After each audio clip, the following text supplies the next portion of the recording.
ಎಮ್ಮಿಗನೂರು ಗ್ರಾಮದಲ್ಲಿ ನಡೆದ ಗೃಹ ಕಲಹದ ಘಟನೆ ಒಂದು ಕುಟುಂಬವನ್ನು ಮಾತ್ರವಲ್ಲ, ಇಡೀ ಗ್ರಾಮವನ್ನೇ ಬೆಚ್ಚಿಬೀಳಿಸಿದೆ. ಸಾಲ, ಕಾಯಿಲೆ ಮತ್ತು ನಿರಂತರ ಗಲಾಟೆಯ ನಡುವೆ ನಡೆದ ಈ ಘಟನೆ ಕೊನೆಗೆ ಒಂದು ಅಮಾನವೀಯ ಕೊಲೆಯಲ್ಲಿ ಅಂತ್ಯಗೊಂಡಿದೆ.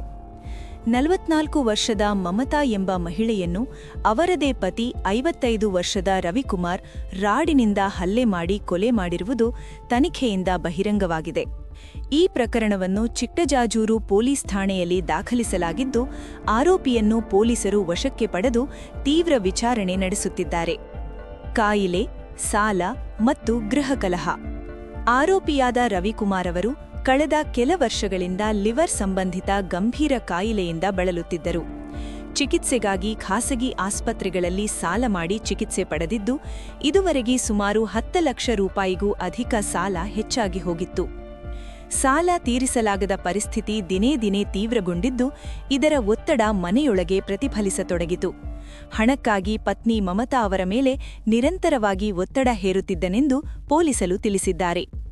ಹೊಲ ಅಡವಿಡುವ ಯತ್ನ, ದಂಪತಿ ಮಧ್ಯೆ ಗಲಾಟೆ. ಚಿಕಿತ್ಸೆಗೆ ಹಣ ಹೊಂದಿಸಲು ಕುಟುಂಬದ ಸ್ವಂತ ಕೃಷಿ ಹೊಲವನ್ನು ಅಡವಿಡಲು ರವಿಕುಮಾರ್ ಯತ್ನಿಸಿದ್ದರು. ಈ ವಿಚಾರವೇ ದಂಪತಿಯ ನಡುವೆ ದೊಡ್ಡ ವಿವಾದಕ್ಕೆ ಕಾರಣವಾಯಿತು. ನಿನ್ನೆಯಂದು ಇದೇ ವಿಷಯವಾಗಿ ದಂಪತಿಯ ನಡುವೆ ಭಾರೀ ವಾಗ್ವಾದ ನಡೆದಿದೆ. ಆ ಕ್ಷಣದ ಕೋಪ, ಮಾನಸಿಕ ಒತ್ತಡ ಮತ್ತು ನಿರಾಸೆ ಎಲ್ಲ ಸೇರಿ ಪರಿಸ್ಥಿತಿ ನಿಯಂತ್ರಣ ತಪ್ಪಿದ್ದು, ಗಲಾಟೆ ವಿಕೋಪಕ್ಕೆ ತಿರುಗಿ ರವಿಕುಮಾರ್ ಮನೆಯಲ್ಲಿದ್ದ ರಾಡನ್ನು ತೆಗೆದುಕೊಂಡು ಪತ್ನಿ ಮಮತಾ ಅವರ ಮೇಲೆ ಹಲ್ಲೆ ನಡೆಸಿದ್ದಾನೆ. ತೀವ್ರವಾಗಿ ಗಾಯಗೊಂಡ ಮಮತಾ ಸ್ಥಳದಲ್ಲೇ ಸಾವನ್ನಪ್ಪಿದ್ದಾರೆ. ಪೊಲೀಸ್ ತನಿಖೆ ಮತ್ತು ಎಸ್ಪಿ ಮಾಹಿತಿ. ಘಟನೆ ಕುರಿತು ಜಿಲ್ಲಾ ಪೊಲೀಸ್ ವರಿಷ್ಠಾಧಿಕಾರಿ ರಂಜಿತ್ ಕುಮಾರ್ ಬಂಡಾರು ಅವರು ನಗರದಲ್ಲಿನ ಎಸ್ಪಿ ಕಚೇರಿಯಲ್ಲಿ ಪತ್ರಿಕಾಗೋಷ್ಠಿ ನಡೆಸಿ ವಿವರ ನೀಡಿದ್ದಾರೆ. ಆರೋಪಿಯನ್ನು ವಶಕ್ಕೆ ಪಡೆದು ವಿಚಾರಣೆ ನಡೆಸಲಾಗುತ್ತಿದ್ದು, ಕೊಲೆಗೆ ಸಂಬಂಧಿಸಿದ ಎಲ್ಲ ಅಂಶಗಳನ್ನು ಆಳವಾಗಿ ತನಿಖೆ ಮಾಡಲಾಗುತ್ತಿದೆ ಎಂದು ಎಸ್ಪಿ ತಿಳಿಸಿದ್ದಾರೆ. ಗ್ರಾಮದಲ್ಲಿ ಮೌನ, ಕುಟುಂಬದಲ್ಲಿ ಶೋಕ. ಘಟನೆಯ ಬಳಿಕ ಹಿರೇಎಮ್ಮಿಗನೂರು ಗ್ರಾಮದಲ್ಲಿ ಭಾರೀ ಶೋಕದ ವಾತಾವರಣ ಆವರಿಸಿದೆ. ಸಾಮಾನ್ಯ ಗೃಹ ಕಲಹವಾಗಿ ಆರಂಭವಾದ ಸಮಸ್ಯೆ ಕೊಲೆಯಲ್ಲಿ ಅಂತ್ಯಗೊಂಡಿರುವುದು ಗ್ರಾಮಸ್ಥರನ್ನು ಬೆಚ್ಚಿಬೀಳಿಸಿದೆ. ಈ ಪ್ರಕರಣ ಸಾಲದ ಒತ್ತಡ, ಆರೋಗ್ಯ ಸಮಸ್ಯೆ ಮತ್ತು ಗೃಹ ಹಿಂಸೆ ಹೇಗೆ ಮಾನವೀಯತೆಯನ್ನು ಕಸಿದುಕೊಳ್ಳಬಹುದು ಎಂಬುದಕ್ಕೆ ಮತ್ತೊಂದು ಭಯಾನಕ ಉದಾಹರಣೆಯಾಗಿದೆ. 20ನೇ ತಾರೀಕು ಚಿಕ್ಕಜಾಜೂರು ಠಾಣೆಯಲ್ಲಿ ಒಂದು ಕೊಲೆ ಪ್ರಕರಣ ದಾಖಲಾಗಿದೆ. ಇದರ ವಿವರಗಳನ್ನು ನೋಡಿದರೆ, ಹಿರೇಎಮ್ಮಿಗನೂರು ಗ್ರಾಮದಲ್ಲಿ ಈ ಘಟನೆ ನಡೆದಿದೆ. ಮಮತಾ ಅನ್ನುವರು 48 ಇಯರ್ ಓಲ್ಡ್, ಇವರು ಡಿಸೀಸ್ಡ್. ಇವರ ಗಂಡ ರವಿಕುಮಾರ್ 55 ವರ್ಷ. ಇವರು ಅವ್ರಿಗೆ ಒಂದು ರಾಡ್ ಥರ ವಸ್ತುವಿನಿಂದ ಹೊಡೆದು ಸಾಯಿಸ್ತಾರೆ. ಇವರು ಮಮತಾ ಅವರ ಚಿಕ್ಕಮ್ಮನ ಮಗ ಪ್ರಶಾಂತ್ ಅವರ ಕಂಪ್ಲೇಂಟ್ ಮೇರೆಗೆ ನಾವು ದೂರನ್ನು ದಾಖಲಿಸಿದ್ವಿ. ಈಗಾಗಲೇ ರವಿಕುಮಾರ್ ಅನ್ನೋರನ್ನ ವಶಕ್ಕೆ ಪಡ್ಕೊಂಡ್ವಿ, ಅರೆಸ್ಟ್ ಮಾಡಿದ್ವಿ.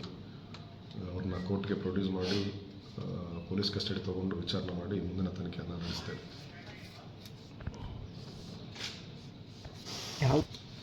ಇದು ಕಂಪ್ಲೇಂಟ್ನಲ್ಲಿ ಹೇಳೋ ಪ್ರಕಾರ ಈ ರವಿಕುಮಾರ್ ಅನ್ನೋರಿಗೆ ಒಂದು ಲಿವರ್ ಸಿರೋಸಿಸ್ ಕಾಯಿಲೆ ಇತ್ತು. ಅವರಿಗೆ ಚಿಕಿತ್ಸೆಗೋಸ್ಕರ ಇವರು ಸಾಲ ಮಾಡಿದರು, ಒಂದು 10 ಲಕ್ಷದವರೆಗೂ ಸಾಲ ಮಾಡಿದರು. ಅದನ್ನು ತೀರಿಸುವ ನಿಟ್ಟಿನಲ್ಲಿ ಇವರ ಜಾಗ ಏನಿದೆ, ಹೊಲ, ಅದನ್ನು ಅಡಮಾನವಿಟ್ಟು ತೀರಿಸಬೇಕಂತ ಮಮತಾ ಅವರು ಮತ್ತು ರವಿಕುಮಾರ್ ಜಗಳ ನಡೆದಾಯಿತು.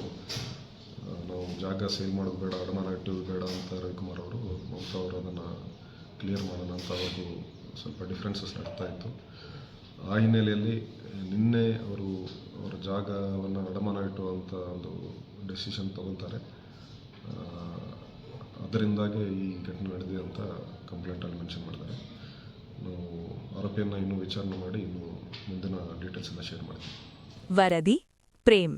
ನಿಮ್ಮ ಚಾನೆಲ್ ಅನ್ನು ಫಾಲೋ ಮಾಡಿ, ಸುದ್ದಿ ಶೇರ್ ಮಾಡಿ, ಸಬ್ಸ್ಕ್ರೈಬ್ ಹಾಗೂ ಲೈಕ್ ಮಾಡಲು ಮರೆಯದಿರಿ. C town news.